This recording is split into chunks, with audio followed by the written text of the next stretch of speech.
আসসালামু আলাইকুম। ওয়ালাইকুম আসসালাম। আমার নাম সুলেমান মন্ডল।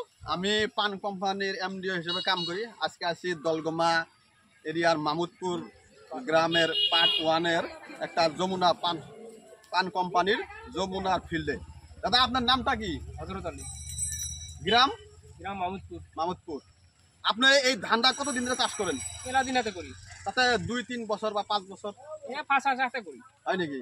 তাতে ধানটার মধ্যে আপনি কি ভালো মন্দ একটা গুণ দেখে এতদিন ধরে করে আছেন? তার মানে ভালো মন্দ ধানটার ওজন ভালো, ধানটার গাঁথনিও ভালো, আরো ফিরি ধানটা সমঝেও ভালো। মানে গুছা নেই বেশি আর কি, গুছা নেই বেশি। আর পানি 20-25 দিন যদি তলে যদি থাকে, হ্যাঁ, তাও যদি একদম খায়া যায়, হ্যাঁ। তাও গুড়ি থাকি আর শরীর দিয়ে সাবেক না, যদি 15-20 দিন পানির তলেও থাকে, যদি একটা গুছাও থাকে বা একটা দাঁড়াও থাকে, ওর থেকে মানে গুছা নিয়ে পুরা ধান হয়ে একদম যায়। পুরা হয়ে যায়। পুরা।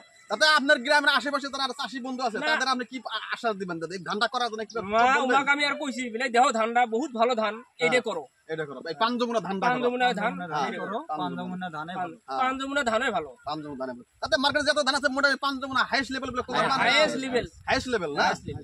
তাহলে নাম্বার 1 এ আছে তাহলে খালি ধান। কিন্তু মোড়তে কামড়া করে। ঠিক আছে, থ্যাংক ইউ দাদা, হ্যাঁ, একদম। অনেক অনেক ধন্যবাদ।